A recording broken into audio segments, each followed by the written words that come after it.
a la condición del material, a eso le vamos a llamar resistencia del material.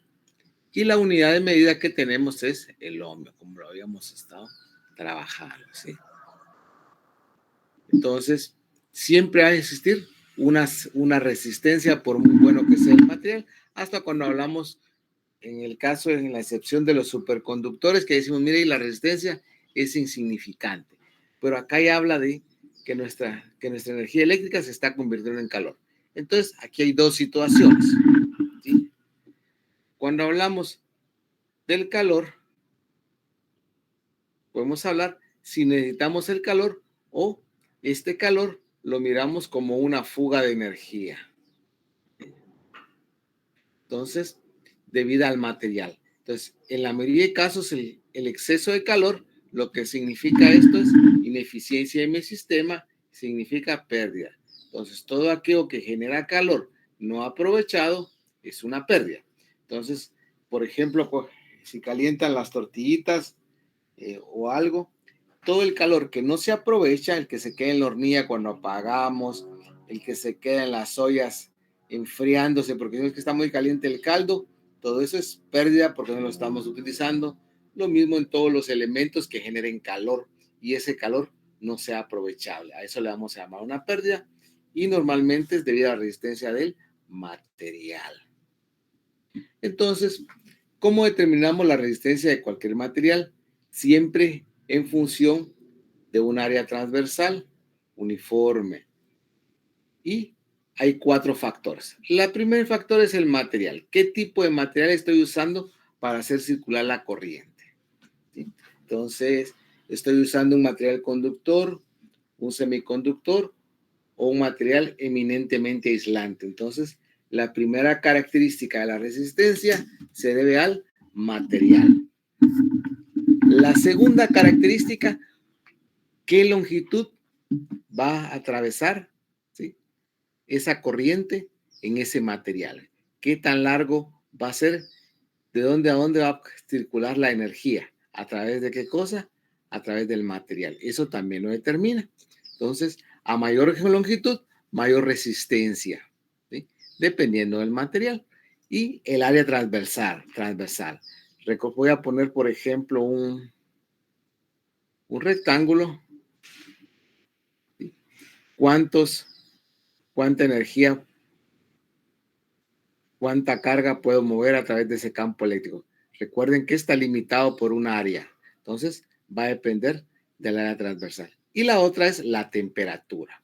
La temperatura también afecta a la resistencia, de tal manera que a medida que hay mayor temperatura, el volumen de los materiales crece y los choques también crecen entre los electrones que están tratando de circular y los átomos. Entonces, se incrementa la resistencia. Entonces, normalmente se espera que la resistencia siempre esté cerca de los 20 grados y si no, se hace una corrección por factor de temperatura para identificar qué material voy a utilizar. Entonces, por acá tenemos la fórmula para encontrar la resistencia que me dice, miren, esta es la longitud, esta es una constante del material y este es por donde va a pasar, ¿sí? Entonces, a medida que se incrementa la longitud, se incrementa la resistencia. Y este material pues va a ser constante, ¿sí? Ese depende de la estructura. Y el área también determina la resistencia. Entonces, si incremento la longitud, se incrementa la resistencia. Pero si yo quiero mantener los valores de longitud, también lo que debo hacer es incrementar el área. Y con eso mantengo constante la resistencia. Si disminuye el área, automáticamente se incrementa la resistencia a pesar de la longitud.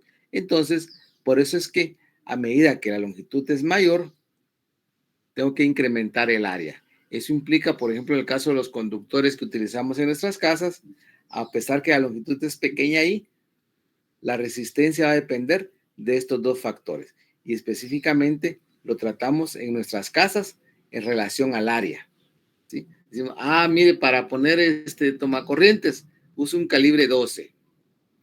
¿Y ese calibre 12 qué significa? Haber estirado un conductor de 1 metro de longitud por 1 de sección 12 veces. Ese es el calibre 12, 13, 14.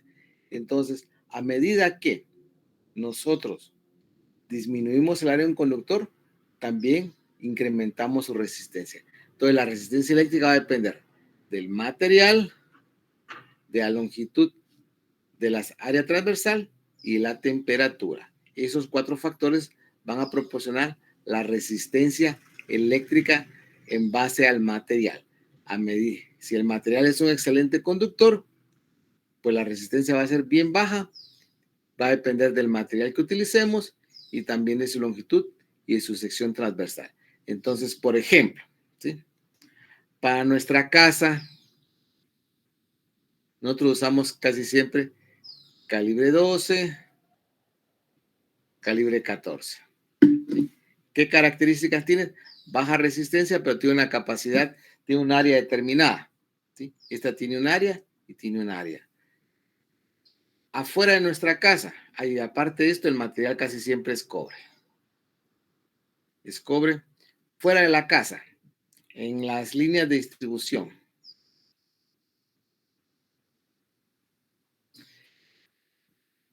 casi siempre usa calibre 8, calibre 6, lo que miramos en los postes. Y la característica es que ya no es cobre, es aluminio. Entonces, este aluminio tiene algunas características. Entre esas, pesa menos porque hay que cargarlo durante largos tramos. No sé cómo sea su cuadra, pero en la mayoría de casos, estos se cargan más o menos a una distancia de 25 metros. Es la distancia de poste a poste donde hay que detener los conductores. Perdón que solo estoy moviendo el micrófono acá que es el estorbo de la batería. ¿Sí? Entonces hay que ponerlos a 25 metros para que lo carguen, porque como hay mayor área, incremento el área.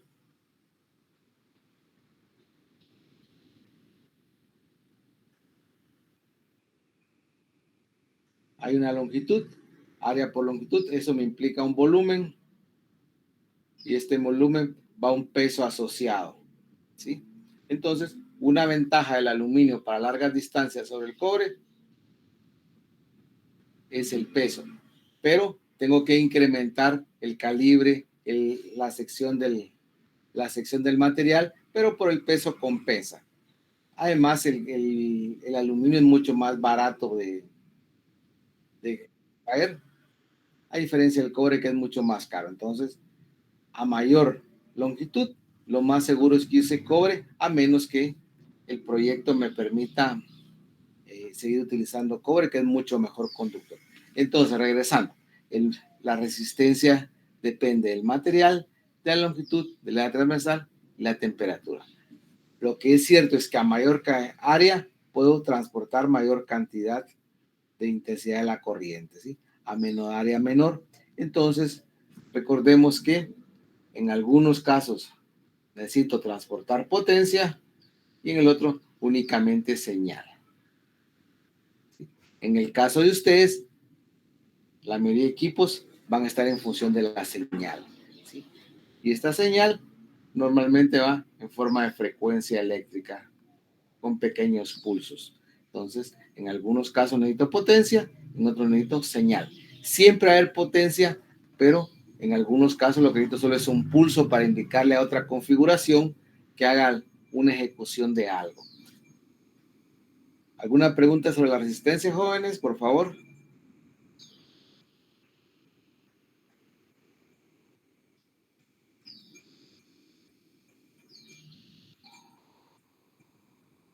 ¿No hay preguntas? Yo, Clarín, Inge. Va, perfecto. Entonces recuerden, la resistencia depende del material, la longitud, el área transversal y temperatura. Entonces, en nuestro caso, a veces nos dicen en la casa, fíjese que se incrementó el consumo de energía eléctrica. Ah, ¿puse más aparatos? No. ¿Hice algo extraño? No. Entonces, existe la posibilidad que se haya incrementado la resistencia y usted esté pagando energía en forma de calor. ¿Sí? ¿Y dónde sucede eso? Es que fíjese que puse un calentador, pero ese calentador se me fue la onda. El electricista me dijo que pusiera calibre 8, pero estaba como a 25 el metro. Entonces yo le puse calibre 14, que estaba a 6 quetzales. Entonces, ¿qué está pasando? Esa sección es muy pequeña y lo que está pasando es que está perdiendo plata en forma de calor. Las famosas bombillas ahorradoras a través del LED, lo que estamos hablando es de que esta resistencia de filamento en las bombillas tradicionales ahora en vez de eso se utilizan diodos, y lo que tengo es que mi resistencia es menor, por lo tanto hay menos potencia en el sistema, y lo que estoy haciendo es disminuyendo la resistencia, y con eso no estoy perdiendo tanta plata en calor. Porque, por ejemplo, cuando usted va y compra una bombilla, dice 7 vatios, le dicen a uno. Pero 7 vatios, lo que me dicen, mire, esa es la potencia que está gastando y es bien bajita. Si usted compara esos 7 vatios, eso es lo que está pagando en base a otra bombilla común y corriente, por ejemplo, de 100 vatios, la que comprábamos tradicionalmente antes, hay mayor consumo de potencia, entonces tiene que pagar más. Entonces, ojo, cuando vayamos a hacer una instalación, tenemos que darnos cuenta muchas veces de la distancia.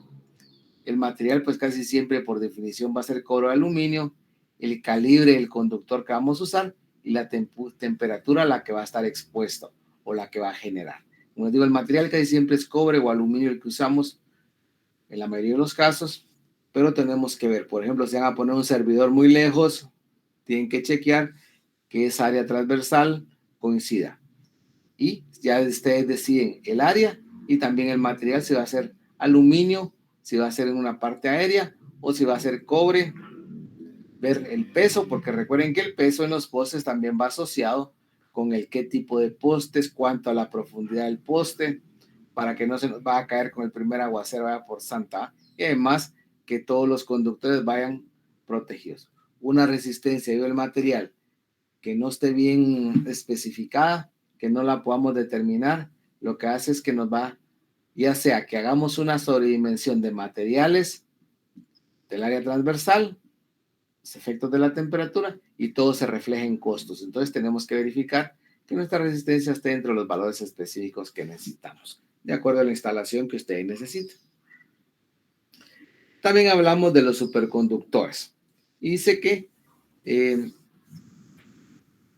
tienen algún propósito práctico, y lo más interesante es que en teoría tienen resistencia cero. Si no tiene resistencia, eso implica, si nos vamos a la ley de Ohm, que es que I es U dividido R, entonces si esto es cero, quiere decir que la tendencia de la corriente es al infinito. Quiere decir que en un conductor, independientemente del calibre, yo puedo hacer circular una inmensa cantidad de corriente. Aquí yo les puse infinito, pero realmente no es infinito. Entonces, si miramos en la gráfica, tenemos que hay una cierta temperatura, ¿sí?, donde los conductores presentan cierta resistividad. En el caso de los superconductores, que tienen la característica que van a trabajar muy cerca del cero absoluto de la temperatura, para nuestros casos, ¿sí?, su resistividad, que sería sobre el eje Y, es aproximadamente cero. A eso le vamos a llamar superconductores. Y en el caso de los conductores convencionales, lo que me dice es que van a presentar cierta resistividad dentro de esa gama. Mientras que en el caso del superconductor, pues se supone que su resistividad es aproximadamente cero y puedo hacer circular grandes cantidades de corriente. Lo complejo es llegar a muy cercano al cero absoluto de temperatura, ¿sí? O sea, ¿en qué condiciones voy a hacer para llegar? Entonces, pues hacer un conductor bajo estas condiciones también es complejo. cómo lograr un cero muy cercano a un cero absoluto, pero si hay experimentos en algún momento, pues se va a lograr esa parte. ¿Qué resistores tenemos? Tenemos algunos que llamamos fijos, normalmente dan desde los 2.7 ohmios hasta los 22 megas, que son los convencionales, y básicamente, aparte del valor de resistencia como tal, también tiene que ver con la potencia que pueden trabajar. Recuerden que estos 2 vatios que habla también corresponden a calor, ¿sí? Y entonces, cuando aquí circule una corriente, ahí se recuerdan de cuántos vatios compraron la resistencia, porque eso también va a tener implicaciones con la corriente que puede hacer funcionar. Cuando nosotros incrementamos el valor de la corriente y su de la potencia para la cual compramos nuestra resistencia, lo que hace es que esto nada más, como decimos vulgarmente, se quema, ¿sí? No soporta la potencia y gran calorcito por ahí, eso cuando sale humo en nuestras tarjetas, porque se nos pasó la mano con la corriente. Casi siempre esto está asociado a un cortocircuito, en el mejor de los casos, o alguien por aquí de este lado puso una carga muy grande que lo que hace es que circule demasiada corriente y nos quema nuestra resistencia. Entonces, en los resistores fijos, pues, aparte del valor de resistencia, también tiene que comprarlo en función de la potencia que va a soportar. ¿No hay alguna pregunta?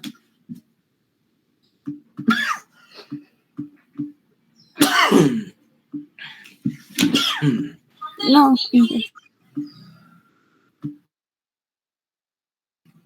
Bueno, gracias. Entonces, aparte de los resistores fijos,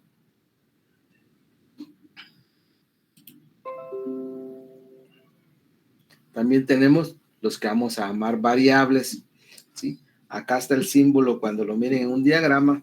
Lo que me dice es que tengo un valor de A a C y que lo puedo variar a través de mover este valor de resistencia.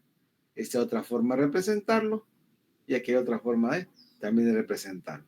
Normalmente son los asociados que tienen una parte giratoria y esos son los que van controlando la resistencia. Si se dan cuenta, A y C son los extremos donde vamos a ingresar nuestros cables de poder y con esto vamos a ir variando la resistencia, que puede desde un valor 0 hasta el valor máximo como lo tenemos. Esto los encontrábamos mucho antes sin que había aparatos de esos. Cuando le subían el volumen a una radio, esas viejitas, ¿va? Aunque y lo que hacíamos es que una vez modificábamos la resistencia, automáticamente modificábamos la corriente. Y se recuerdan que I es igual a U dividido R, ¿sí? Entonces, si esto es variable,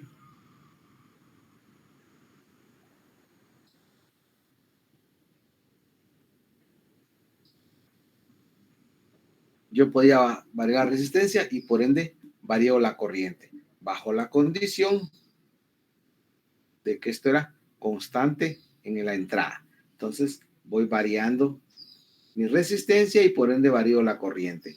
En algunos equipos de sonido todavía traen el botoncito para subir volumen. Esta es una alternativa. Sí, en los radios de carro todavía se mira eso. Ya no es presionar, sino desplazar girando hacia la izquierda a la derecha. Y ahí yo podía ir variando mi resistencia y la corriente que va ingresando al sistema, al amplificador de audio, por ejemplo, ¿no? Entonces, también existen los resistores variables, cualquiera de los dos. En algunas resistencias existe un código de colores y lo que tenemos son muchas bandas. Para este caso, habla hasta un máximo de 5 bandas. Entonces, los colores que podemos aparecer son estos que están acá, ¿sí? Entonces, ¿qué color? ¿Cómo la voy a leer? Bueno, voy a empezar por identificar que puede ser negro, café, rojo, anaranjado, amarillo, verde, azul, hasta un número 9. De ahí, ¿cómo empiezo a leer? Bueno, la última banda puede tener estos colores. Puede tener oro, plata o no tener nada. Lo que sí es cierto es que siempre van a encontrar una mayor longitud de un extremo a otro y van a comenzar a contar, a realizar la medición del valor que esté más cerca a donde inicia la unión de la resistencia con el alambre. Entonces, en la banda puede existir, en la primer banda, o sea, en esta que está por acá, pueden existir todos estos colores, incluyendo todos los que están hasta la banda 5. Entonces, la primer banda me dice, fíjese que si el primer color es negro, usted dice, mire, este es un color, este tiene un valor 0 en el primer valor. De ahí. En la segunda banda, voy a pensar, usted va a colocar de acuerdo a estos números. Y en la tercera banda, también puede colocar estos. Por ejemplo, que tengamos una con colores, voy a poner café, sea la primera banda, amarillo la segunda, y la tercera sea azul. Las primeras 3 bandas tienen este color. Entonces el café me dice, mire, fíjese que este es un valor 1. De ahí me dice el amarillo es un color 4. De ahí me dice tiene un azul. Ah, ok. Fíjese que usted tiene un valor de 1 al 3 de 146. ¿Sí? Pero ojo, si usted tiene una hasta 5 bandas, voy a pensar que tiene 5 bandas. Entonces ya utilicé la primera, la segunda, la tercera. La cuarta banda, voy a pensar que la cuarta banda es un color rojo. ¿Sí? Entonces eso me dice, fíjese que usted ese valor va a ser elevarlo a la 10 de ese valor rojo. Ya tengo 1, 2, 3, 4 bandas. Y la quinta banda, que sea color oro. Y entonces me dice, fíjese que usted tiene una resistencia de 146 por 10 a la 2, más menos el color oro, que le dice que tiene un 5% de tolerancia. Quiere decir que tiene más menos 5, un error del fabricante diciéndole, mire, ese error siempre lo va a tener. Para este caso, si la resistencia tuviera como esta 5 bandas. Pero ¿qué pasa si que solo tiene 4 bandas? Entonces, si tuviera 4 bandas, voy a pensar que la primera es verde, la segunda que sea azul, la tercera que sea gris y la última debería ser plata, por ejemplo. Puede ser plata. Entonces, la primera me dice, fíjese que tiene un 5 por acá, tiene un azul que es un 6, sería 56, de ahí tiene un gris que me dice por 10 a la 8, y por último es el color plata que tiene más o menos un 10% de tolerancia. Y así es como leemos los valores de las resistencias que tienen bandas. La otra forma, si usted logra extraerla del circuito o aislarla del circuito, es tomar un ohmmetro y determinar el valor.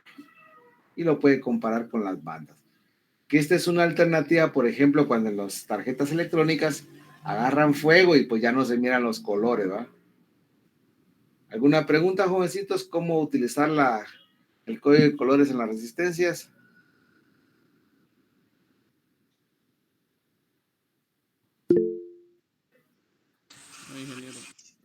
Va, gracias, Kevin. Entonces, pues cada vez las resistencias son de tamaño más pequeño porque las tarjetas son más pequeñas. Entonces, y en algunos casos, algunos fabricantes que saben que ese es un punto débil en algunas tarjetas, perdón, lo que hacen es colocar resistencias sin colores, que es una anomalía de algunos países. ¿Sí, Luisa?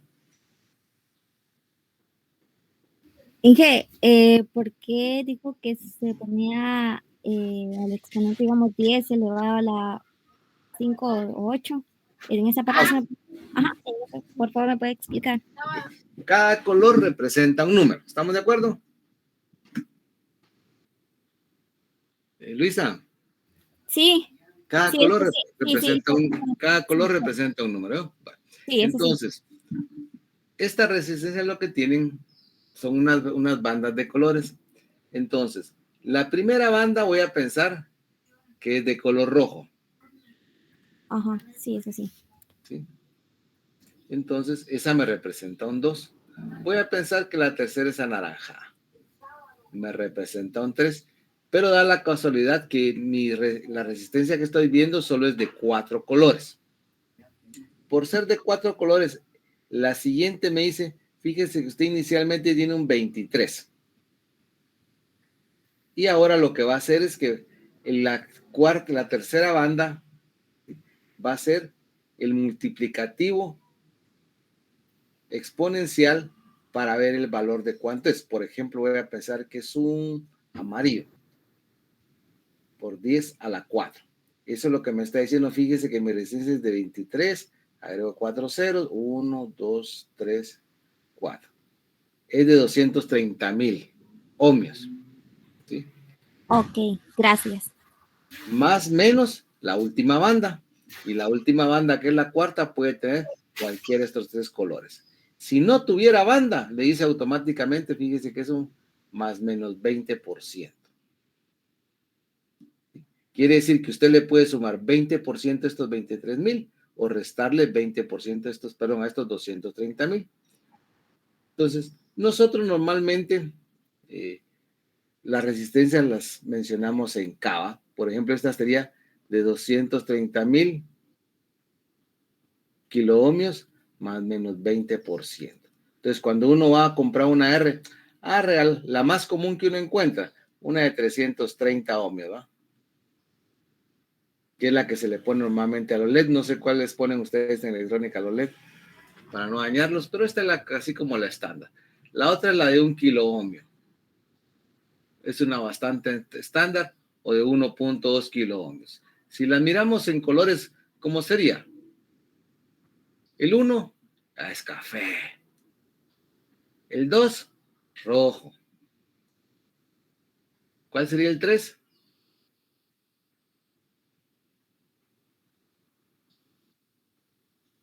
¿Qué color sería la tercera banda?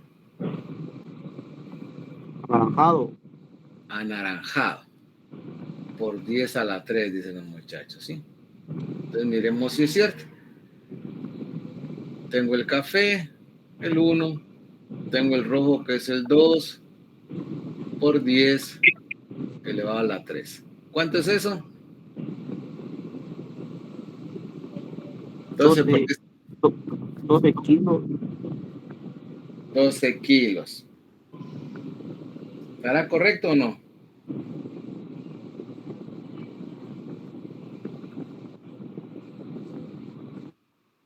¿Estará correcto el valor? 12 por 10 a la 3. Una 1.2K. No, es rojo. Es rojo, ¿ah? ¿Sí? ¿Por qué es rojo? Miremos. Entonces, de 10 es doble rojo, ¿ah? A ver, ¿dónde está? 1, 12 por 10 a la 2. Entonces, 12 y le voy a agregar 2 ceros. 1, 2, lo doy dentro de 1000, 1.2K. Ahí sí, ¿eh? ¿Estamos ahí? Sí. Y si no le atinan, busquen un convertidor ahí en Google, hay bastante. Ahí tienen para buscar, ¿no? Entonces, lo importante es que sepan. Electrodroid se llama la aplicación. Perdón, Bernardo, no lo escuché. Electrodroid se llama la aplicación. Electrodón se llama, ¿no? Ahí está, bien, ahí está la solución de lo que estábamos diciendo. Entonces, ¿qué es lo importante saber? Para que esas bandas tienen un significado. Algunas no tienen bandas cuando son resistencias de precisión y solo tienen un número que les dice con una letra que les dice la precisión que es. Recuerden que, por ejemplo, estas de 4 bandas de oro, plata o sin bandas, 5, 10, 20%, pero puede ser de 1%, puede ser de 0.1%, de 0.01% y de 0.001%, ya en la quinta banda. Entonces, y algunas, pues como decía, no tienen absolutamente nada. Voy con la siguiente. Ok. También tenemos un término que llamamos conductancia, que es el inverso de la resistencia. Y esas se miden en Siemens, ¿sí? Entonces, puedo calcular automáticamente la conductancia únicamente dándole el inverso al valor de resistencia que obtuve, ¿sí? Entonces, y también lo puedo hacer en función del área a través de saber conocer el área, conocer el material y conocer la longitud. Atrás. Y ahí puedo saber la conductancia de un material. Las dos situaciones son interesantes. Para algunos materiales es importante la resistencia, para otros la conductancia. ¿Qué tan buen conductor es? Y tenemos lo que llamamos ohmímetros, ómetro le llaman también algunos, y lo que hace es que es un instrumento para efectuar las tareas en algunas útiles funciones. Por ejemplo, un ómetro nos puede determinar el valor de resistencia, ya sea de elementos individuales o combinados. Hay que tener cuidado con esto porque a veces si queremos medir en el circuito, muchas veces no medimos la resistencia que queremos medir, sino que a veces hay elementos en paralelo que también aportan a la resistencia. ¿Qué otra cosa podemos hacer con un ohmmetro? Verificar si hay un circuito abierto. Eso me va a dar un valor de muy alta resistencia o un cortocircuito que me dice baja resistencia, o sea, aproximadamente valores muy cercanos a cero, donde deberían de haber algunos valores esperados. Entonces, si la resistencia es muy alta, por ejemplo, que les marque infinito su multímetro, estamos hablando que un circuito está abierto, hay demasiada resistencia, posiblemente es el aire el que se está interponiendo ahí o el vacío. Y baja resistencia, cuando nosotros sabemos que hay una resistencia y el valor es aproximadamente cero. La otra es verificar la continuidad, ver si realmente mi circuito está cerrado o está abierto en algún punto donde yo sé que debe estar abierto o cerrado. Y también puedo probar algunos dispositivos semiconductores como transistores, diodos, me sirve para medir eso. Entonces, es un instrumento que en algún momento me puede ser de utilidad para ver si mi circuito está abierto o está cerrado o algún valor específico en busca de eso. Aquí tenemos algunas imágenes de medición, ¿sí? Si yo logro sacar, aislar el valor de resistencia, pues puedo hacer una medición, un valor de medición. ¿Y qué valor espero? Pues si tiene bandas, miro mis bandas y me puedo ir a verificar si corresponde a ese valor, ¿sí? Si el valor se va al infinito, que en los multímetros alguien me corrige, normalmente sale OL que dice sobrecarga. Hay un electricista por ahí que me corrija, porfa, si es lo que aparece en los multímetros. O overhaul, algo así me recuerdo que aparece. Lo que me dice, mire, fíjese que su circuito está abierto, está rota esa resistencia. Si no me da un valor cercano a lo que espero. Y la otra es, si me da valores de cero, me dice, fíjese que aquí la resistencia no existe. Entonces tengo que encontrar un valor entre lo esperado y lo medido con su margen de tolerancia. Si me aparece o L o doble L, no recuerdo bien, tengo rato de no ver una R, ¿sí? Me dice, mire, fíjese que su circuito está abierto, si no me dice que está vacío. Si usted quiere medir la continuidad de un punto a otro, ¿sí? Aquí espero, en mi medición, espero un valor aproximadamente de cero. Lo que me dice, fíjese que en este conductor no hay resistencia por ser un conductor, las resistencias están afuera y el valor que están midiendo es cero. Si este estuviera abierto, va a la misma situación anterior. Me dice, mire, hay una sobrecarga en mi sistema, no entiendo, lo más seguro es que el circuito esté abierto. Y una alternativa para verificar si un circuito está abierto o está cerrado, muchas veces es unirlo y ver si existe continuidad entre conductores. Es una alternativa, ¿sí? Para hacer mediciones. ¿Qué valor espero acá? Pues espero valores muy aproximados a ceros. Recuerden que esto depende de la longitud, del material y del área, ¿sí? Entonces, algo de resistencia debe haber, va a depender de la longitud. Los materiales casi siempre son los mismos. Entonces, para hacer mediciones de resistencia voy a usar un ohmímetro o un ohmímetro y va a depender de la habilidad. ¿Qué tengo que tener claro cuando use este aparato?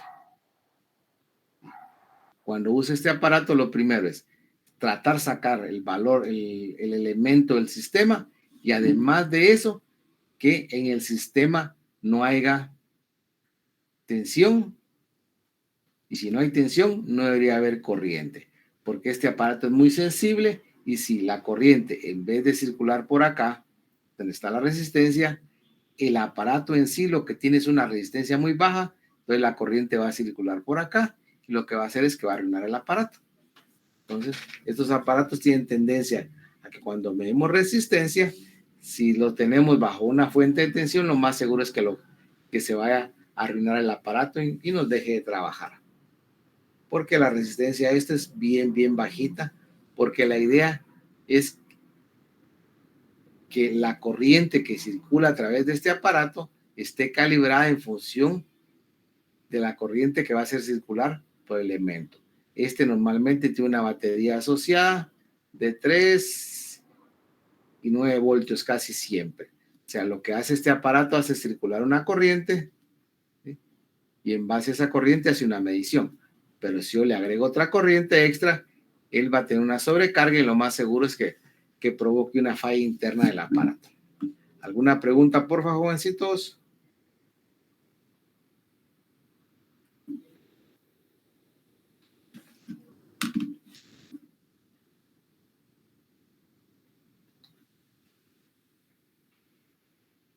Por el momento no. Ok, gracias. Ok. También existen unos elementos llamados termistores.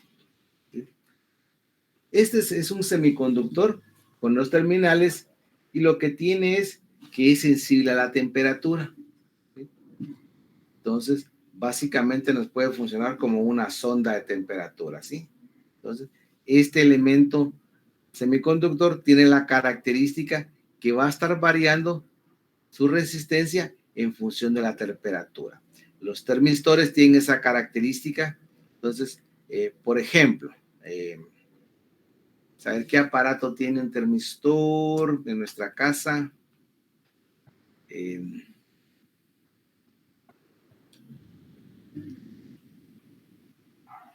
Vamos a ver, Kevin, ¿Benjamín ha planchado ropa alguna vez, no? Sí, pero con plancha con brasas. Ah, no sea mentiroso, hombre. Ah, bueno, se lava con una plancha eléctrica. Sí. ¿Y qué pasa cuando llega una temperatura? ¿Se desconecta o no? Se desconecta, ¿sí? Para que no se funda la resistencia. Ah, ok. Miren, esa es una función. Hay una resistencia asociada, y en algún momento detecta la temperatura y nos desconecta nuestro aparato. ¿Qué otro aparato hay en nuestra casa? Creo que ese es el más común en la casa, de que podemos ver un control a través de la temperatura, ¿sí? Entonces, los termistores es un semiconductor que es sensible a la temperatura y se usa mucho para eso. Por ejemplo, los aires acondicionados, bueno, controla la temperatura, solo que el mecanismo es un poquito mejor que un simple termistor. Pero para control de temperatura, este es uno de los más buscados por ahí. También tenemos la celda fotoconductora. Esta es por la intensidad de luz que incide. Un ejemplo es las lámparas que encienden automático cuando comienza a anochecer. Cuando estas fallan, las luces quedan encendidas todo el día. Estoy hablando del alumbrado público, ¿sí? O, por ejemplo, en seguridad, aquellos que tienen la oportunidad de tener unos foquitos que cuando pasa cualquier persona se enciendan, lo que hay es una celda fotoconductora. Y lo que hace es que a medida que hay mayor iluminación, aumenta su intensidad y entonces hay un movimiento de electrones y lo que hace es que hay un movimiento ahí de cargas y hace una acción.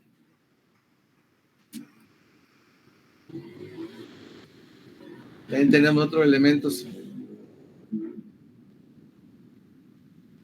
llamados varistores. Estos son resistores no lineales y depende de la cantidad de voltaje, ¿sí? Entonces, para los caballeros, este es algo bien interesante. Que dice que su función es suprimir esta característica de transistores de alto voltaje. Por ejemplo, se usan en algunos amplificadores de los carros, para el sonido en los carros. Entonces, sucede que, por ejemplo, vamos a poner acá. Vamos a poner un circuito por acá.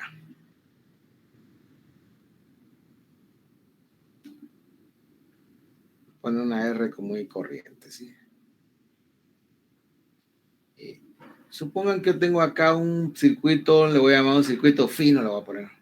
Aquellos que se queman por cualquier cosa, ¿va? Y vengo yo y solo cierro el circuito, ¿va? Estamos hablando de electrónica, un circuito fino, por decirlo, ¿va? Entonces, ¿qué pasa con la corriente?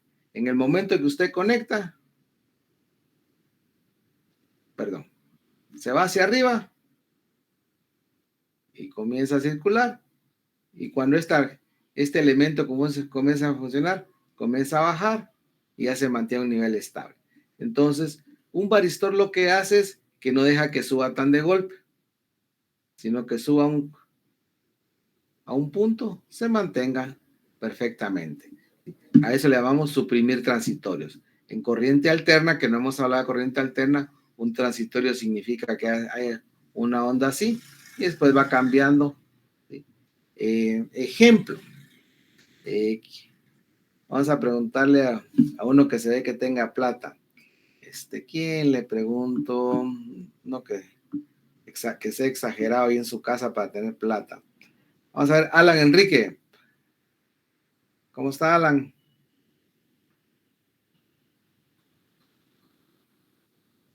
Alan no está. Antonio está por ahí, Antonio Carrillo. Todos se durmieron ya. Mande, Inge. Una pregunta, Alan. ¿Usted tiene calentador en su casa? Yo sé que es difícil que tenga, no por dinero, sino porque en Santa no va. Aquí solo se pone agua Sí. en el patio y ya queda caliente. Pero sí usa plancha eléctrica, porque aquí él salió con que usa plancha. Sí. Okay. ¿Ha notado que cuando encienden la plancha la bajan a veces las bombillas? Sí, y pega como que fuera sonido, como fuera un clic también. Ajá. Entonces, cuando usted conecta la plancha, el efecto que pasa es que la corriente pega unos grandes picos, ¿va? Oscila.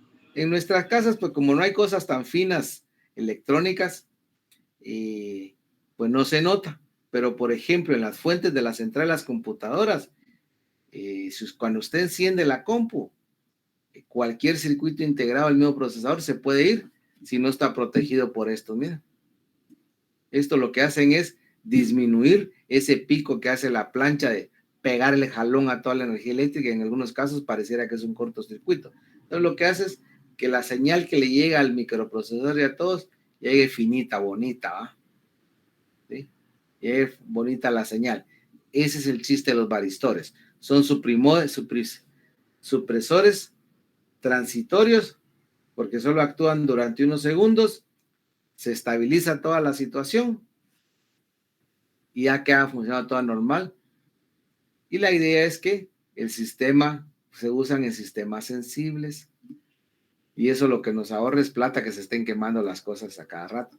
Entonces, por ejemplo, cuando le dicen a usted, cuando le venden la computadora, póngale un UPS, porque las subidas y bajadas de voltaje, entonces un UPS, la verdad es lo que funciona es como esto, como un varistor, que lo que hace es que cuando hay subidas o bajadas de tensión, lo que hace es que nivela las subidas y bajadas. ¿Sí? ¿Alguna pregunta? Ingeniero, entonces por eso he escuchado unos UPS que a veces hacen ese mismo ruido como si fuera un clic. Sí, en el caso de los UPS, ahí hay unas pequeñas variaciones ahí interesantes de transferencias internas que hacen. Pero en sí Ah, hay ya, ya. hay una parte del UPS que lo que trata es de frenar los transitorios de tensión o de corriente. ¿Sí, Kevin? Ingeniero, disculpe, ¿eso es lo mismo que un regulador, no? Van dentro de los reguladores, solo que son, como llamémosle, más pequeñitos. Son unos casi que chicles. Ok. ¿Sí? Otro tipo de supresor que se usa, no sé si lo han visto ustedes en los amplificadores de audio, unas como donas de alambre.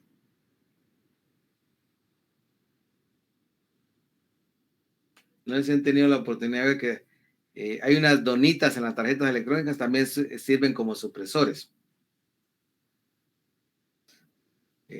Recuerden que la electrónica tiene el defecto que no tiene mucha tolerancia a las variaciones de cambios de corriente. Entonces se le ponen varistores, se le ponen supresores para que en el momento de la conexión o de una falla, el voltaje que digamos va un tanto desordenado, cada vez que uno conecta, por ejemplo, una lámpara en la casa, hace esto, ¿va? Salta la corriente mientras comienza a regularse la resistencia hasta que llega un momento en que se mantiene estable, ¿va?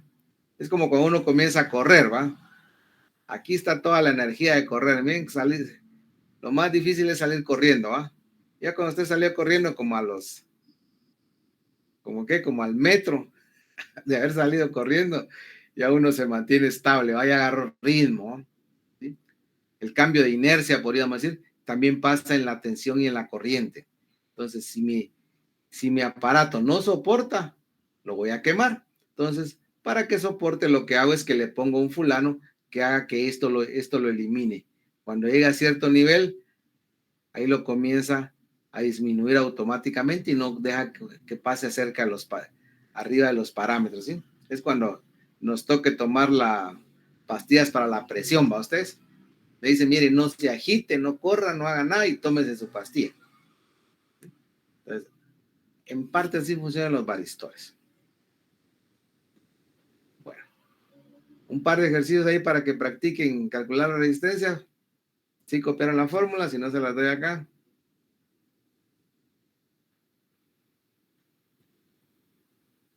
Solo unas cuantas copié, la hermano me dice. Entonces, solo para que practiquemos. Entonces, a ver, esta fórmula funciona a esta temperatura, o sea que no hay que hacer ajuste por temperatura. Entonces, la longitud en metros, el área en metros cuadrados. Y lo que no recuerdo haberles puesto fue y les puse la tabla. Voy a regresar a la tabla de los materiales. Es tan ingrato que no se las puse. Esa la buscan en Google ahí. La resistividad del cobre y la resistividad de la plata. Quiero ver, yo recuerdo que sí las había puesto. No, no la puse. Entonces, necesito que me averigüen en Google cuánto se refiere la plata y a cuánto se refiere el cobre, ¿sí? Y me dicen, y el valor va a estar dado en ohmios. 5 minutos para hacerla. Son las 12:07.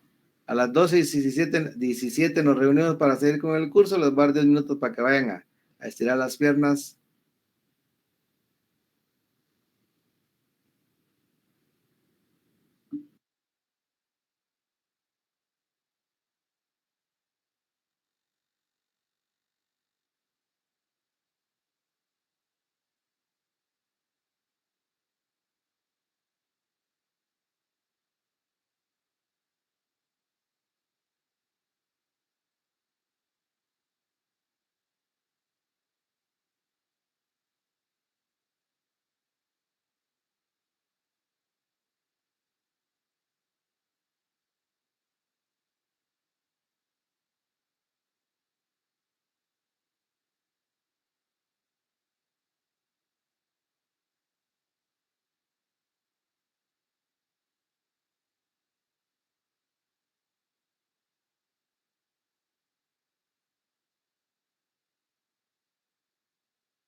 Bien, jovencitos, ya estamos. Continuamos, cambiamos de tema de resistencias, resistores.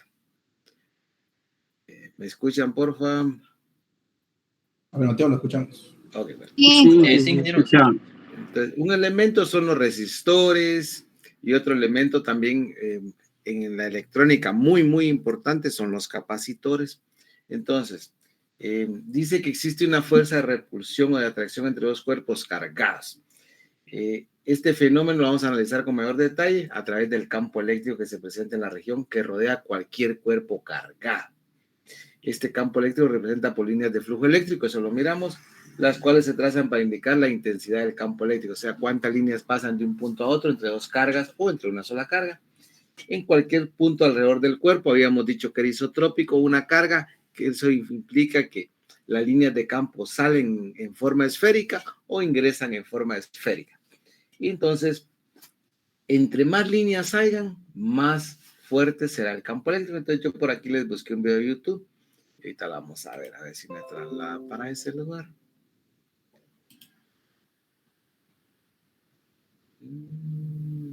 Pues si no me quiere dejar pasar. Vamos a irnos. Vamos a copiar el vínculo por otro lado.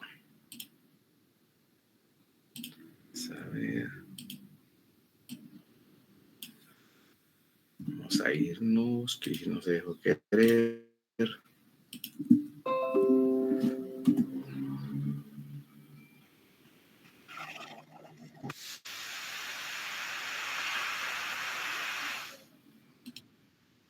Vamos a esperarnos. A ver.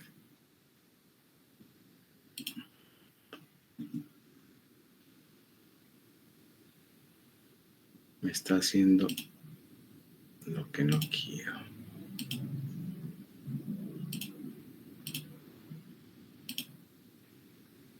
A ver. Ahorita vamos a poner nuestro video. A ver, ventana.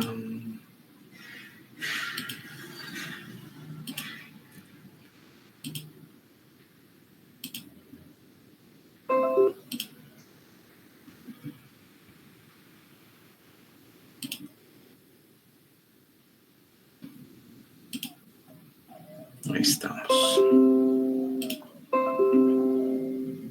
También conocido como capacitor, es un componente electrónico capaz de almacenar cargas eléctricas al ser integrado dentro de un circuito Ahí se y escucha, liberarlas por cuando favor. la fuente de energía es extraída, funcionando de una manera muy similar a una batería. Sí, Pero, se escucha. ¿cómo funciona un Se capacitor escucha. internamente? Sí.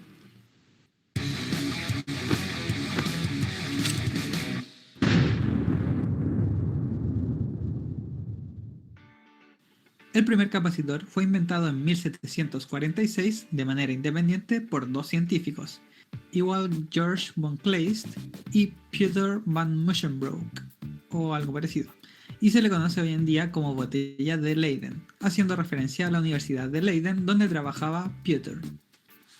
Esta consistía en una botella de vidrio llenada con agua, la cual tenía una vara metálica que funcionaba como un conductor entre el agua y el exterior, y que además estaba recubierta en el exterior con una lámina metálica.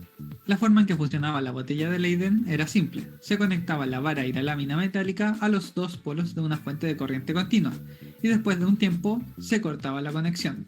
Luego, la botella podía ser transportada de manera independiente, y al cerrar el circuito entre la vara y las láminas, la energía era liberada nuevamente. Inicialmente se pensaba que era el agua en el interior lo que acumulaba la energía, pero en realidad las cargas se acumulaban en las paredes de la botella que separaban el agua de las láminas de metal. Lo que ocurría al someter la botella de Leyden a una corriente continua era que las cargas no podían atravesar el vidrio. Sin embargo, ya que las cargas positivas y negativas se atraen entre sí, estas se comenzaban a acumular en el lugar en que pudieran estar más cerca la una de la otra, es decir, en la superficie del vidrio. De esta manera, aun cuando la fuente de corriente continua era eliminada, la fuerza de atracción entre las cargas hacía que éstas se mantuvieran en su posición, al menos hasta que encontraran un camino con una menor resistencia para volver a unirse. Al darse cuenta de que el agua no era lo que acumulaba la energía, esta fue reemplazada por otra placa de metal, lo cual era mucho más práctico, debido a que podía acumular una cantidad similar de energía en un menor peso. Este tipo de optimización enfocado en la reducción del peso es relevante hasta el día de hoy, y suele estar vinculada al término densidad energética. Quien hizo estos descubrimientos relacionados a su funcionamiento fue Benjamin Franklin, quien, como dato curioso, en su conocido experimento de volar una cometa durante una tormenta para confirmar la naturaleza eléctrica de los rayos, utilizó una botella de Leyden para acumular la energía obtenida. Además de esto, para entender su funcionamiento, simplificó la forma de la botella de Leyden hasta quedar solamente con 3 placas, una de vidrio al medio y 2 placas de metal a cada lado, con las cuales era capaz de obtener el mismo resultado de acumulación de energía que la botella de Leyden original. Ahora que entendemos cómo funciona un capacitor, debemos entender también cuáles son las variables que afectan su funcionamiento. La capacidad de acumular energía de un capacitor es conocida como capacitancia, y su unidad de medida es el faradio, en honor a Michael Faraday, a quien quizás recuerden de los capítulos anteriores sobre motores y generadores eléctricos. A su vez, los faradios de un capacitor van a depender del área que cubren las placas de material conductor, la distancia de separación entre las placas y finalmente una constante de permitividad del material dieléctrico, la cual guarda relación con la capacidad de actuar como un aislante eléctrico. Es importante mencionar que un faradio corresponde a una capacidad enorme de almacenar energía, por lo que generalmente las capacitancias están expresadas en microfaradios o picofaradios. Otra fórmula que es importante cuando se va a hablar de capacitores es la carga eléctrica que se va a acumular en un determinado circuito. Esta carga es igual al voltaje que se está aplicando sobre el capacitor, multiplicado por su capacitancia, teniendo en cuenta que cada capacitor tiene un voltaje máximo al cual puede funcionar. Hasta este punto solo he hablado de capacitores antiguos, así que vamos a enfocarnos en uno de los capacitores más simples encontrados en la actualidad, el capacitor cerámico, o como lo conocen algunos, la lenteja. Este tipo de capacitores suelen medir entre 5 milímetros y 1 centímetro de diámetro, y si los abrimos nos vamos a encontrar 3 discos, uno de metal, uno de cerámico que es un material dieléctrico y otro de metal. Si lo comparamos con el diseño de Benjamin Franklin, nos vamos a dar cuenta de que han pasado muchísimos años y la verdad es que estos capacitores solo han variado sus materiales y dimensiones. Debido a su tamaño, la cantidad de energía que pueden acumular es muy baja, del orden de unos pocos picofaradios hasta 0,1 microfaradios. Si bien estos valores pueden parecer muy bajos para ser de utilidad, los capacitores cerámicos suelen ser utilizados para filtrar señales. De hecho, este tipo de uso es extremadamente importante en una gran cantidad de aplicaciones. Pero eso lo voy a dejar para el próximo capítulo. Por ahora nos mantendremos centrados en el cómo funciona. El siguiente tipo de capacitor que veremos es el capacitor electrolítico hecho en base de aluminio. Si abrimos un capacitor electrolítico nos vamos a encontrar con una serie de láminas enrolladas en espiral, las cuales al hacerles un corte transversal nos daremos cuenta de que forman la combinación de conductor, dieléctrico y conductor necesaria para un capacitor. Más específicamente, primero encontraremos una lámina de aluminio con una capa de óxido gruesa generada mediante un proceso de anodizado. Luego de eso, una lámina separadora de papel mojada con un electrolito, es decir, una sustancia con iones libres, que por lo tanto puede transmitir la electricidad. Y finalmente otra capa de aluminio, la cual también tiene una capa de óxido, pero generada mediante la oxidación natural del metal. En este caso, el papel, el cual podríamos pensar que actúa como el dieléctrico, solo está actuando como un conductor. En realidad, aquí el dieléctrico es la capa gruesa de óxido, y como está generada mediante un proceso químico controlado, su espesor es del orden de solo unos micrones, lo cual, si recordamos la fórmula anterior, implica un aumento en la capacitancia. Este tipo de capacitores pueden ser capaces de acumular unos cientos de microfaradios y trabajar a altos voltajes. Sin embargo, a diferencia de los capacitores cerámicos y debido a la distribución asimétrica de sus componentes, poseen una polaridad. Y si esta llegara a ser invertida, podría generar un cortocircuito interno, produciendo calor y evaporando rápidamente el electrolito, el cual, al estar dentro de un área sellada, aumentaría la presión interna del componente hasta no aguantar más. En otras palabras, el próximo tipo de capacitor que vamos a analizar son los capacitores electrolíticos de tántalo. La primera diferencia que existe entre este y el de aluminio, ignorando obviamente el hecho de que son de materiales distintos, es que en vez de utilizar láminas, están hechos de una masa compacta de bolas de tántalo, las cuales son previamente unidas mediante un proceso conocido como sinterizado. Lo interesante de esta decisión es que el área total del capacitor va a ser igual a la sumatoria del área de las bolas internas, con lo cual se puede lograr un gran área en un volumen compacto, nuevamente apuntando a maximizar la capacidad de carga. Posteriormente a esta base de tántalo, que será nuestro primer conductor, se le realizan múltiples procesos para ir agregando nuevas capas de materiales. La primera de ellas es el pentóxido de tántalo, el cual corresponderá a nuestro material dieléctrico, y que posee una permitividad 2 veces más alta que el óxido de aluminio, lo cual, si recordamos nuevamente la fórmula, va a incrementar la capacitancia del conjunto. Luego de eso se le agrega una capa de dióxido de manganeso, el cual actuará como el electrolito, pero que esta vez será sólido en vez de líquido. Y finalmente se le agrega una capa de grafito y de plata, las cuales conectarán hacia el otro extremo del capacitor. No estoy 100% seguro, pero creo que estos dos últimos materiales se utilizan por un tema de compatibilidad más que nada, ya que no todos los materiales se adhieren entre sí, o quizás permiten realizar la conexión sin destruir las capas anteriores, ya que al intentar soldar algo se podrían fusionar las capas interiores, arruinando todo el trabajo. Teniendo todas esas capas, los componentes son encapsulados, logrando un capacitor realmente compacto y de un perfil bajo, convirtiéndolos en una buena opción para ser implementados en placas de circuitos. Finalmente, el último tipo de capacitor del que quiero hablar en este video es de los supercapacitores. Estos son conocidos por ser capaces de acumular una gran cantidad de carga, pero a un voltaje reducido. Por fuera son bastante parecidos a los capacitores electrolíticos de aluminio. Sin embargo, si hacemos un corte transversal, nos vamos a encontrar con otros componentes. En este caso, el elemento principal a utilizar son láminas de carbón activado o nanotubos de carbono, un electrolito, que generalmente es acetonitrilo, y un separador, que es capaz de permitir el paso de los iones del electrolito, pero impedir el contacto directo entre las dos placas de carbono. Al inicio, cuando este capacitor está descargado, los iones del electrolito están desordenados.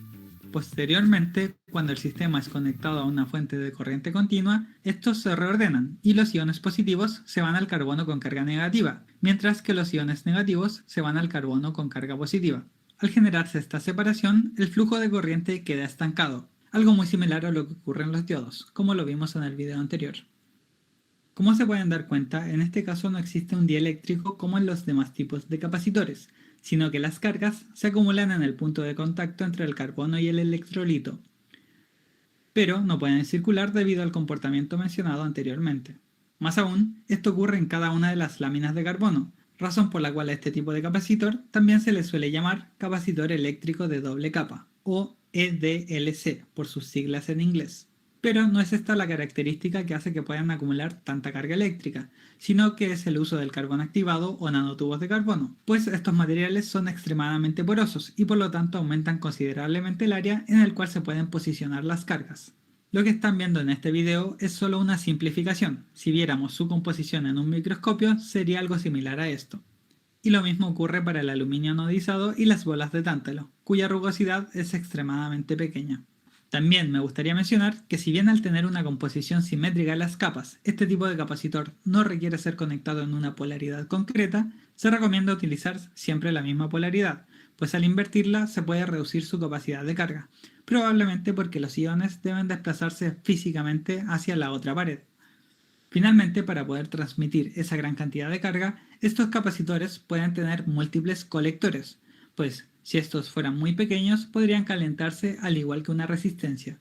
Para que visualicen la gran diferencia entre la capacitancia existente entre un capacitor electrolítico de aluminio y un supercapacitor, mis amigos de Seismic Robotics me invitaron a su oficina para realizar unas pruebas. Como pueden ver, el capacitor electrolítico solo puede mover el motor por unos segundos, mientras que el supercapacitor puede seguir así por varios minutos.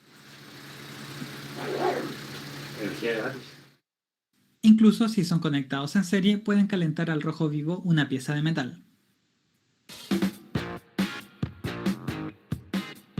Como siempre, gracias a todos los que me apoyan.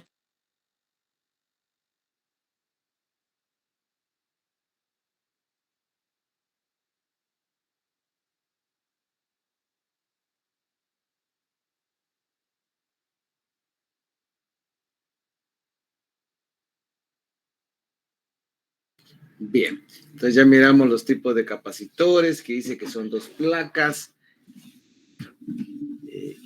que funciona como un almacén de carga, ¿vieron? ¿Sí? Y que lo que los va a diferenciar de una batería convencional es el tiempo en que almacenan la carga y el tiempo en que liberan la carga, a diferencia de una batería, ¿sí? Una batería podemos decir que es una descarga ordenada de carga, y un condensador una descarga desordenada, una especie de cortocircuito regulado únicamente por la carga. Entonces vamos a tomar el concepto de capacitancia, y dice que un capacitor tendrá una capacitancia de 1 farad si un columpio de carga se deposita sobre las placas mediante una diferencia de potencial de 1 volt en las placas. A eso le vamos a llamar 1 farad. Es una unidad bastante grande para lo que logramos. A diferencia de las baterías, casi siempre estamos de los micros para abajo en la capacidad de estos almacenes de carga, ¿sí? Entonces ahí tenemos una deformación del campo. No nos interesa, lo que nos interesa es la formación del campo. Lo que podemos ver acá es que tenemos cargas positivas, cargas negativas almacenadas, y que en algún momento lo que queremos es compensarlas. O sea, separamos las cargas en un circuito, ¿sí? Vamos a tratar de ver un circuito por acá. Al igual que lo voy a poner como que fuera una fuente de tensión. Lo voy a buscar mi lapicito. Va a ser algo muy parecido a una fuente de tensión, ¿sí? Vamos a poner así, ¿sí? Y aquí lo que hay es una carga negativa y una carga positiva. Y básicamente queda como un circuito abierto, esperando que ese circuito se cierre. La diferencia entre una fuente de tensión y un condensador va a ser que la fuente de tensión, cuando la graficamos, se supone que la tensión va acá, y si es una batería, pues se va descargando así poquito a poco, ¿ah? Y la diferencia con un condensador, tenemos aquí nuestra carga y este se va casi directo. O sea, hay una diferencia bien significativa en el tiempo, básicamente, del tiempo de descarga.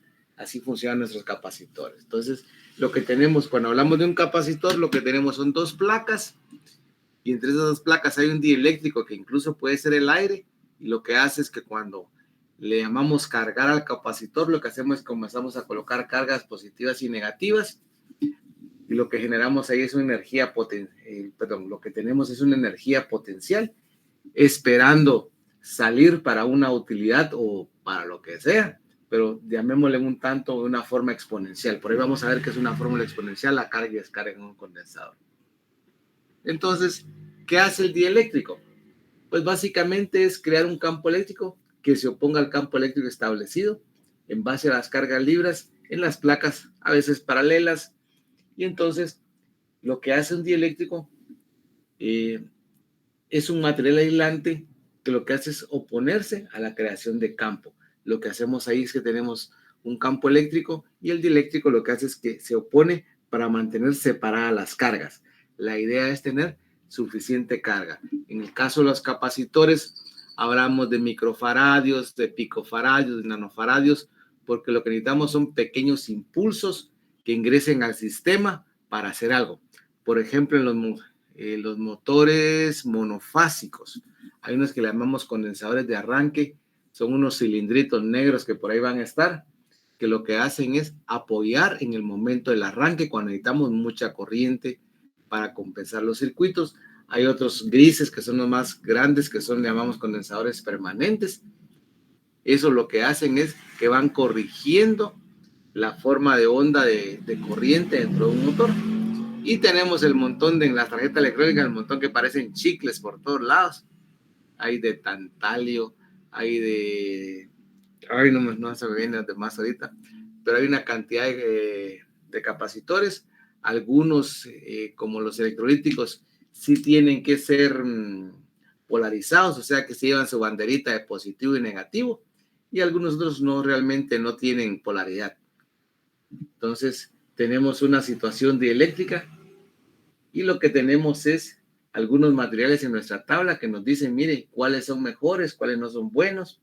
En base al dieléctrico tenemos el vacío, que es la unidad, tenemos el aire, que es un poquito más que el vacío, y ahí tenemos el papel parafinado, el caucho, el aceite transformador, la mica, la porcelana, la baquelita, el vidrio, el agua destilada y la titanita de bario de estroncio, que es básicamente cerámica, que es un muy bueno, es excelente, pero así es su construcción de cara.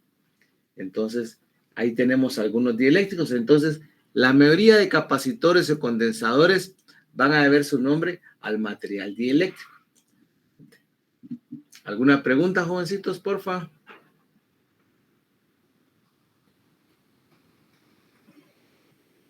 Pues de momento, más o menos Sí, claro. sí. Todo claro, Inge, al momento. Ok. Entonces, en una tarjeta electrónica siempre van a encontrar condensadores o capacitores porque tienen algunos efectos sobre las regulaciones de onda. Les voy a comentar. Nosotros cuando... Voy a pensar en los celulares, ¿sí? Entonces, en los celulares, la tensión en el tomacorriente es alterna, ¿a ustedes? De ahí aplicamos un puente de diodos o un sistema de rectificación. Voy a poner solo un diodo acá, ¿verdad? Un símbolo de diodo nada más. Entra acá y en algunos casos ya sale una onda completa, ¿sí? Es lo que ya está saliendo después del tomacorriente. Pero sucede que esta onda después del puente de diodos o lo que estoy usando ahí tiene esta característica. Que hay subidas y hay bajadas. Entonces, nuestros aparatos pues no se pueden permitir que esté subiendo o bajando. Entonces, lo que hago es que coloco un condensador que comienza a descargar la energía cuando va hacia abajo nuestra forma de onda, ¿sí? De cada vez que quiere bajar nuestra forma de onda, ahí está el condensador, ¿sí? Entonces, ya nuestra forma de onda ya no es tan pronunciada en subidas y bajadas.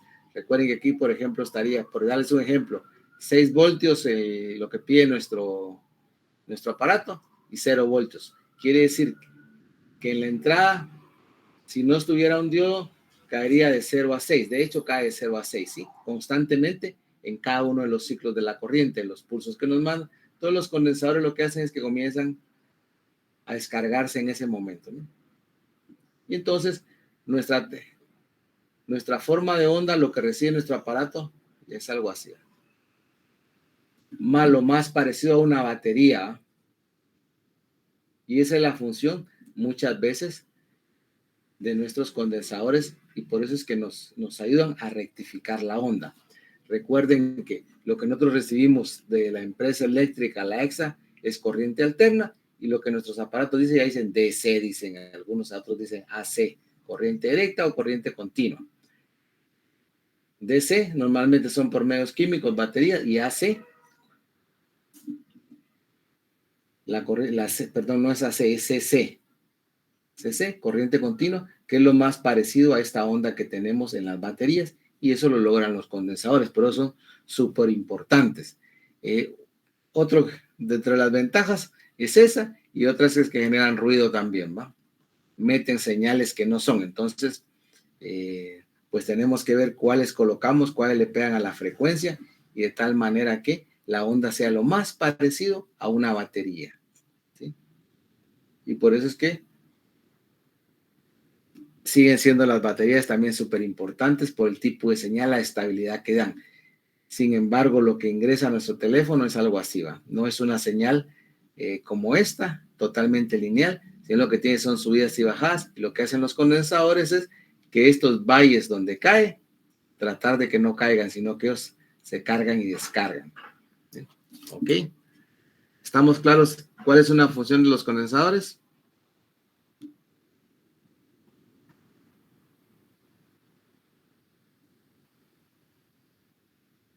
Preguntas. Sí, Entonces, condensadores van a estar ahí siempre presentes para compensar algunas cosas. Les voy a poner el ejemplo de la vida real, ¿va? Vamos a pensar que tengo un mi trabajador ahí así como ustedes, pilas, comienza a las 7 de la mañana, ya como a la 1 de la tarde cuando comienza a bajar, le coloco un condensador. ¿Cómo se llaman nuestros condensadores? Un Red Bull, ¿va? ¿Qué creen que hace Red Bull? Lo levanta, ¿va ustedes? Le da alas. Le da alas, miren, cada cierto tiempo un su traguito. Y eso es lo que hace el condensador. Un trabajador sin Red Bull o sin comer a mediodía hace esto, ¿eh? Ya como a las 4 de la tarde no quiere nada, ¿va? Entonces lo que hace el condensador compensa, hace esto, ¿sí? de tal manera que no tenga bajadas tan pronunciadas, porque sí las va a tener, pero que sea lo más parecido a que mi trabajador todo el día comience y se mantenga. Que se va a su casa y ya no importa, que haga lo que quiera. ¿Sí? Entonces, eso hace el condensador. Básicamente, la señal entra en el ciclo de caída, lo que hace es que lo compensa. Entonces, entre más lineal sea mi circuito, mejor va a ser. ¿Sí? Aunque estas pequeñas variaciones normalmente son ruido. Eso es lo que ustedes van a pelearse cuando estén transmitiendo señales con el bendito ruido que siempre ingresa. ¿Por qué razón? Porque siempre hay variaciones de tensión y corriente, a pesar de que sean bastante lineales. Y ese es el triunfo de las señales actualmente, que se han logrado que sean casi lineales. Por ejemplo, cuando uno va algo lejitos y pone la diferencia entre FM y AM, ¿cuál es la diferencia? Básicamente la diferencia es que una tiene más ruido que otra. Pero es esto, ¿sí? Ahí se ingresa ruido por todos lados. Voy cambiando. La rigidez dieléctrica. Entonces, cuando hablamos de los dieléctricos, también tenemos que hablar de que existe un término llamado rigidez dieléctrico. Entonces, cuando aplicamos demasiada tensión, hay que tener cuidado porque, miren, se puede romper, ¿sí? Y entonces, cuando se rompe la rigidez dieléctrica, pasa algo interesante. Que para esto es un efecto no deseado. Es cuando decimos se quemó el capacitor, ¿va? Entonces, el capacitor tiene la característica que en su punto de carga viene, se carga y se queda ahí. De tal manera que al inicio funciona como un circuito abierto de 0 a un tiempo. Circula la corriente. Voy a poner una carga solo por ponerla. Y después de ese tiempo lo que hace es que corta el circuito, ¿va? ¿Sí? Entonces, en ese punto donde corta el circuito es que ya está cargado. ¿Sí? Pero si yo le coloco demasiada intensidad de corriente, por ende demasiado voltaje, ya no hace este efecto, sino que el circuito queda cerrado, ya no hace el efecto que se necesita. ¿Sí? Entonces, un condensador, cuando hablamos, mire, voy a cargar un condensador, comienza a tomar carga. En ese momento que está tomando la carga hay circulación de corriente, pero a medida que pasa el tiempo se va incrementando la resistencia, se va incrementando la rigidez el campo eléctrico, hasta que hay un momento en que se detiene y decimos ya está cargado, ahí ya no circula corriente. Entonces, pero si yo es demasiada la tensión que aplico, se va a romper la rigidez de ese dieléctrico y ya no va a hacer lo que decimos que hace. ¿Sí? Entonces, hay que tener cuidado con la intensidad del campo eléctrico. Y hablamos de un voltaje de ruptura. Es el voltaje que va a producir que esa cosa falle, ¿va? Ahí en el video se murió una explosión.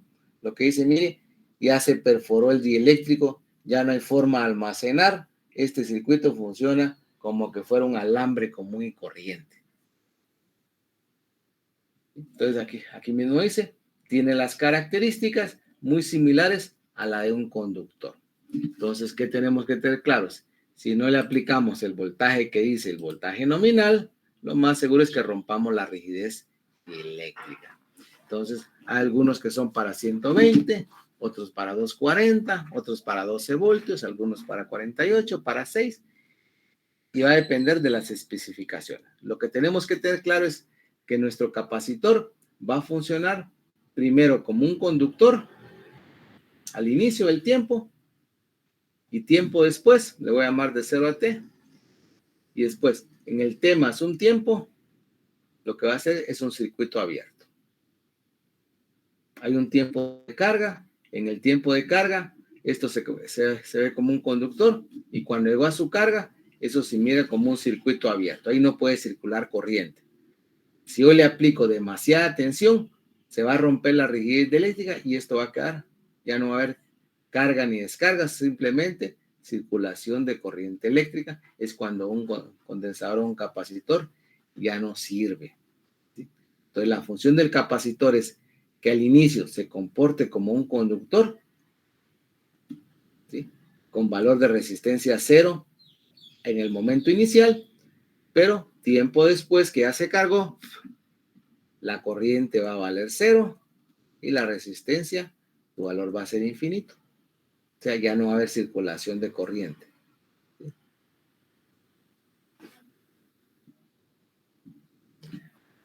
Tenemos en los condensadores algo que llamamos corriente de fuga.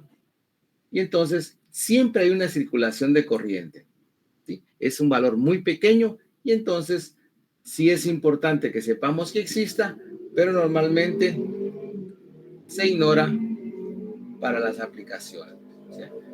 O sea, lo que habíamos dicho anteriormente.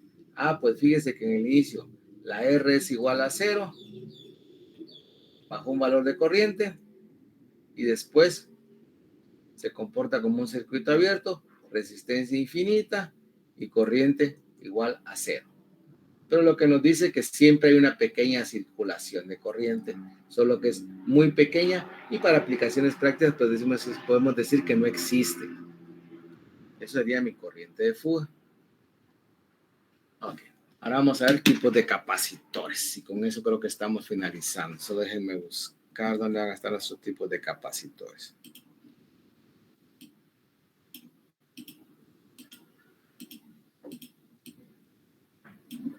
Vamos a poner nuestro video.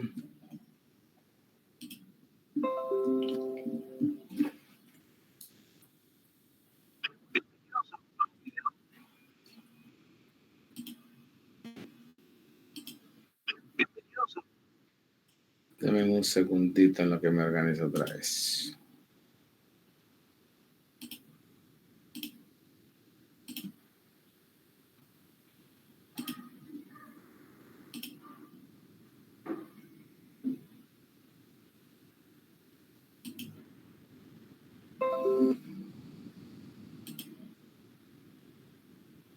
El canal Aprende Electrónica.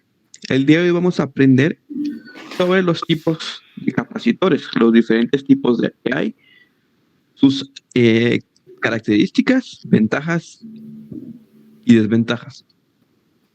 Vemos acá, como podemos apreciar en la imagen, distintos tipos de capacitores. Por ejemplo, este que es diferente a este pequeño, este de acá.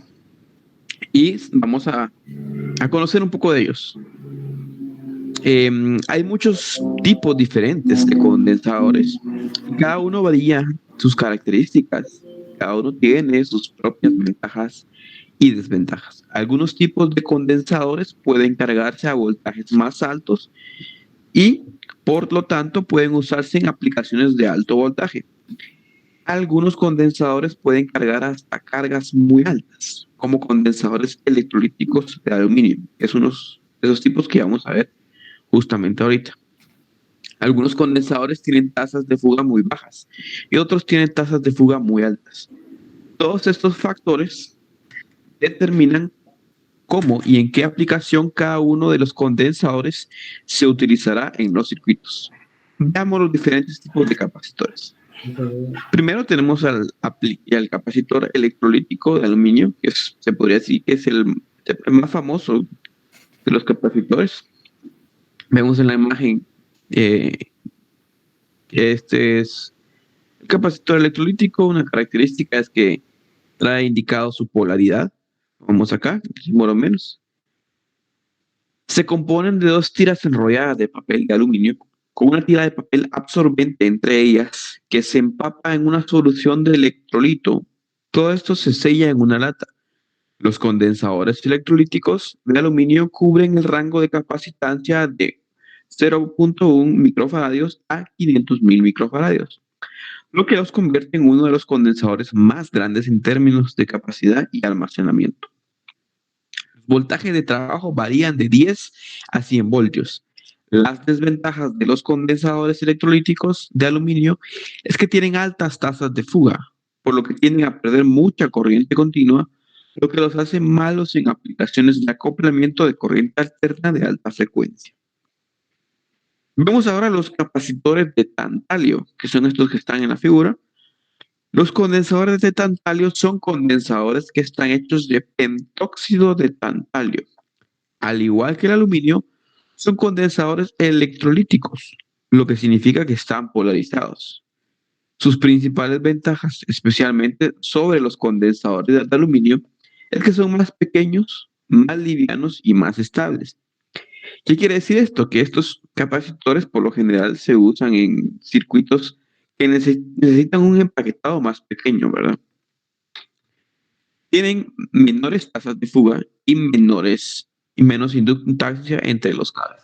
Sin embargo, sus desventajas son que tienen un almacenamiento de capacitancia máximo más bajo y un voltaje de trabajo máximo más bajo.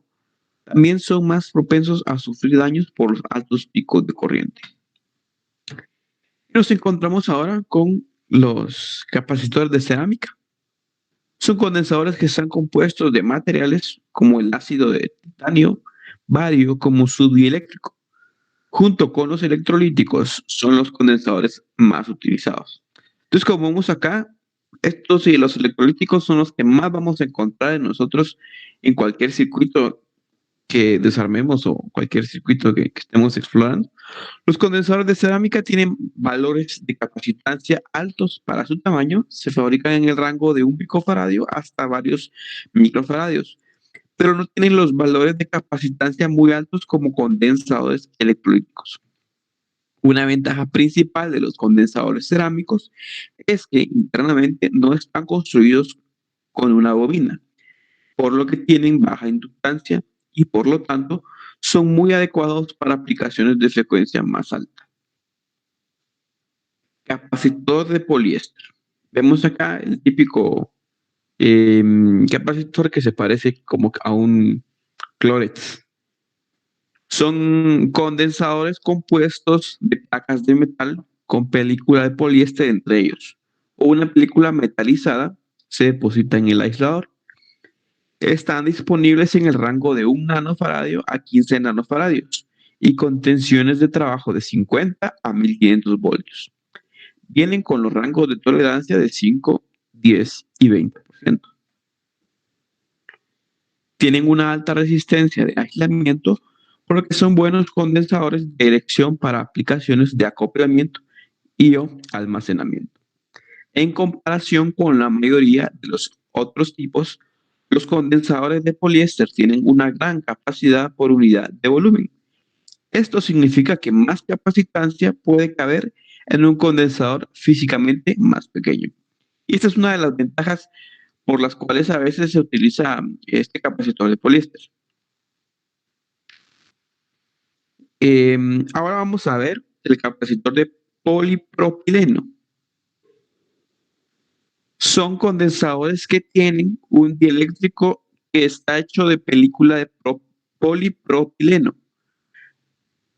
Cubren el rango de valores de 100 a 10 picofaradios. No, de 100 picofaradios a 10 microfaradios. Una de sus ventajas, una de sus principales características es su alto voltaje de trabajo. Se fabrican tipos de polipropileno con tensiones de trabajo de hasta 3000 voltios. Es por esto que uno ve este tipo de capacitores en circuitos de alta tensión. Estas características hacen que los condensadores de polipropileno sean útiles en circuitos en los cuales los voltajes de operación son típicamente altos. Estos incluyen circuitos de fuente de alimentación, amplificadores de voltaje, de potencia, particularmente amplificadores de válvulas y circuitos de televisión. Otra gran ventaja de los condensadores de polipropileno son sus excelentes valores de tolerancia. La tolerancia es de aproximadamente 1%, por lo que es bastante precisamente cerca de sus valores nominales.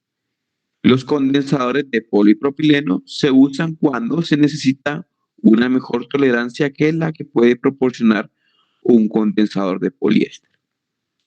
Y vamos a ver ahora las características de un capacitor de poliestireno, que no hay que confundirlo con un capacitor de poliéster. Poliestireno y poliéster son dos tipos de materiales diferentes. Son condensadores que tienen un dieléctrico compuesto de poliestireno. Vienen solo en valores bajos, usualmente de 10 picofaradios a 47 nanofaradios. Normalmente, su tolerancia es del 5 al 10%, pero los condensadores de poliestireno de alta precisión también están disponibles con tolerancias de 1 y 2%.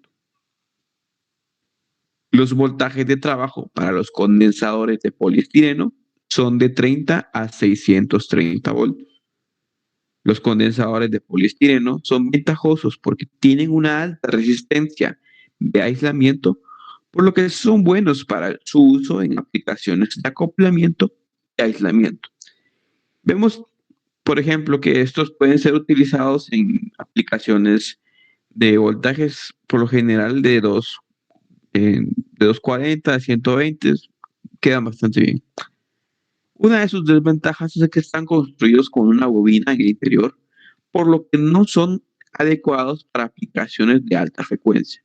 Esto se debe a que las bobinas crean inductancia y la inductancia bloquea el paso de las señales de alta frecuencia.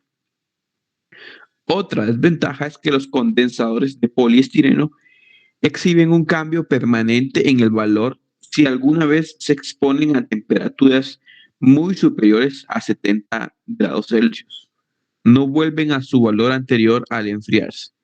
Esto es muy importante de tomar en cuenta porque si queremos crear o diseñar un circuito, no podemos utilizar este tipo de capacitores si nuestro circuito va a estar expuesto a un calor muy grande, porque luego de enfriarse, como dice acá, no va a poder regresar a su valor inicial.